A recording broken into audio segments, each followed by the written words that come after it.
Lisa, Larry, good evening. Well, these armored vehicles are being given to local law enforcement agencies for what they say is free. But how much is it actually costing you? And what do veterans think about the safety of police officers driving them? This seemed like a financially responsible way to get more bang for our buck. Local law enforcement agencies across the country, from big cities to small towns, have taken advantage of the federal 1033 program. And why not?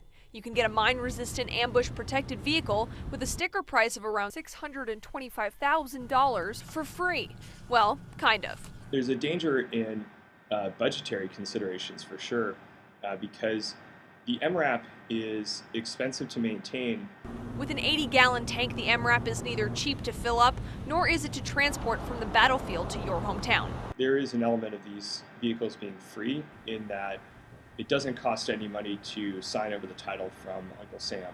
But then there is the expense of transporting that vehicle. While the Clovis Police Department says they didn't pay much to ship their MRAP from Colorado, New Mexico Watchdog says it can cost some police departments up to $50,000 to ship them, when it would only take around $10,000 to destroy them overseas. I think it's going to be a lot like the guy who buys a fancy BMW when times are good and then finds out after the warranty runs out that actually maintenance and parts ends up killing them on the back end. And aside from cost factors, many veterans worry police departments aren't adequately trained to use this machinery. It's not the same as just jumping into a truck and turning the ignition key and getting on the road. The MRAP was designed to have a high center of gravity so that if an IED exploded underneath the vehicle, the people inside would survive.